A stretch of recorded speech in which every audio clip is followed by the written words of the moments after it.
آج کا دن جو منصوب مصائب کے اعتبار سے حضرت علی اکبر علیہ الصلوۃ والسلام سے ہے، اور مصائب میں بعض جو چیزیں پڑھیں گے اس کو ہم چاہتے ہیں کہ ذرا ڈسکس کریں، تاکہ وہ جو بعض سوالات ذہن میں آتے ہیں یا جو ذہن میں ایک دم سے آ سکتا ہے کہ یہ بات لاجیکلی نہیں لگی تو اس کے پیچھے ہے کیا وجہ۔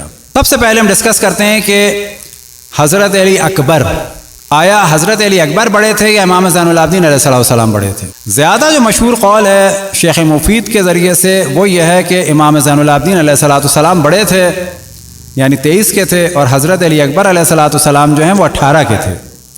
لیکن ایک اور قول بھی ہے کہ وہ 26 کے تھے اور امام زین العابدین علیہ السلام جو ہیں وہ 23 کے تھے۔ تو اب یہاں پر اس کو ہمیشہ تاریخی مسئلہ سمجھنا چاہیے، لیکن مشہور یہی ہے کہ وہ بڑے تھے، یعنی امام زین العابدین علیہ السلام بڑے تھے، اور وہ صرف علی تھے۔ یعنی آپ ذہن میں یہ رکھیں کہ ایک علی ہیں امام زین العابدین، وہ صرف علی ہیں۔ بعد میں ایک اور علی ہیں، وہ کون ہیں؟ علی اکبر ہیں۔ علی اکبر کس کے مقابلے میں، یعنی کس کے نسبت دی جا رہی ہے؟ حضرت علی اصغر۔ ٹھیک ہے، تو بات ہو گئی کلیئر۔ امام زین العابدین بڑے ہو گئے، حضرت علی اکبر ان سے چھوٹے ہو گئے، لیکن اکبر ہیں، کس کے اکبر ہیں؟ اصغر سے۔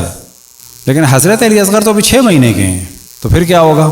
تو پھر تو ایک زمانے میں 2 تھے، تو پھر جب اس وقت 2 تھے تو کیا اس وقت امام زین العابدین اکبر تھے اور حضرت علی اصغر تھے، یا حضرت علی اکبر تھے اور امام زین العابدین اصغر تھے؟ پھر آپ نے دیکھا ہوگا کہ بالآخر ایک نام بھی ہے اور لقب بھی ہے انہی 3 علیوں میں سے ایک کا، علی اوسط۔ پر یہ اوسط کون تھے؟ آیا اوسط امام زین العابدین تھے؟ تو یہ محض ایک ڈسکشن ہے۔ اب اس میں بعض دفعہ ایک اور موضوع ڈسکس ہوتا ہے کہ ائمہ علیہم الصلوۃ والسلام کی جانیں خطرے میں تھیں۔ آیا ایسا تو نہیں کہ تمام فوکس کیا جا رہا تھا، بظاہر دشمنوں کی توجہ دلائی جا رہی تھی جناب حضرت علی اکبر کی جانب، اور امام زین العابدین علیہ السلام کو بچا لیا جائے؟ کہیں ایسا تو نہیں؟ یہ خود ایک ڈسکشن ہے۔ مثال کے طور پر جب منصور ملعون کے زمانے میں امام جعفر صادق علیہ السلام کو شہید کیا گیا، تو منصور نے اپنے ایک منشی کو، ایک وزیر کو بلایا، دربار میں بات ہو رہی تھی، بالکل سیاسی بیان جو ہمارے یہاں دیا جاتا ہے کہ جو پاور میں ہو کسی کو قتل بھی کر دے تو اخبار میں کیا بیان دے گا، ہمیں بڑا افسوس ہوا۔ تو منصور نے بھی یہی کہا کہ بڑا افسوس ہوا، مدینہ سے خبر آئی ہے کہ جعفر ابن محمد دنیا سے چلے گئے، اور اب کوئی بھی ایسا نہیں ہو جعفر ابن محمد کی جگہ لے سکے۔ بعد میں وزیر سے کہا کہ خط لکھو محمد بن سلیمان کو، کہ جو مدینہ کا گورنر ہے، کہ جس کے نام بھی وصیت لکھی ہے جعفر ابن محمد نے، اسے قتل کرو، سر بھیج دو۔ بعد میں اسی منشی سے جب نقل ہوا تو اس نے کہا کہ جو جواب آیا، اور جواب میں نے پڑھ کے سنایا تو میں بھی ہنسا اور منصور بھی ہنسا۔ جواب یہ تھا محمد بن سلیمان کا، کہ جو مدینہ کا گورنر تھا، کہ جعفر ابن محمد نے، یعنی امام جعفر صادق علیہ السلام نے اپنے وصیت نامے میں 5 نام لکھے ہیں۔ ایک تو آپ کا نام لکھا ہے وصی، اب یاد رکھیں وصی الگ ہے، امام الگ ہے۔ وصی یعنی وصیت جس کے نام ہے۔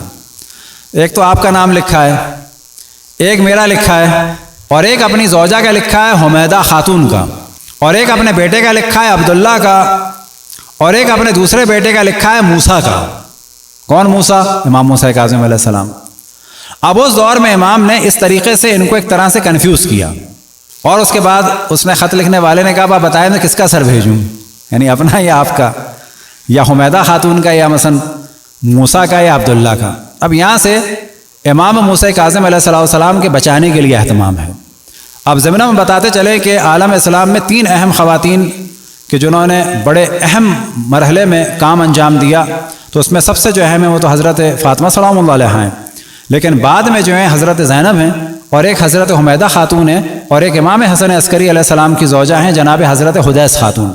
اب ان سب کے بارے میں گفتگو نہیں ہو سکتی، لیکن امام جعفر صادق علیہ السلام کے بعد جو امر امامت کے بہت سارے کام تھے، بظاہر سامنے جو آتی تھیں وہ حضرت حمیدہ خاتون آتی، اور پیچھے جو حکم صادر فرماتے تھے امام موسیٰ کاظم علیہ السلام فرماتے تھے۔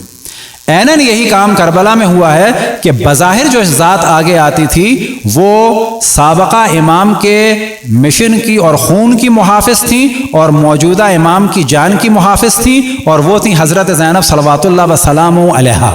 ڈسکشن یہ آتا ہے کہ اس طرح سے دشمنوں کی توجہ دلائی گئی تھی کس کی جانب؟ حضرت علی اکبر کی جانب۔ اب حضرت علی اکبر کو وہ مار چکے ہیں، اب امام حسن کی نسل، امام حسین کی نسل سے امام زین العابدین ہیں، ان کی جان کو خطرہ ہے، تو وہاں پر ایک جانب ان کو اللہ سبحانہ و تعالیٰ نے مصلحتاً بیمار کر دیا، اور جب ان کی جان کو خطرہ ہوتا ہے تو ہر جگہ حضرت زینب سلام اللہ علیہا سامنے آ جاتی ہیں، اور حکم ان کا ہوتا ہے، زبان حضرت زینب سلام اللہ علیہا کی ہوتی ہے۔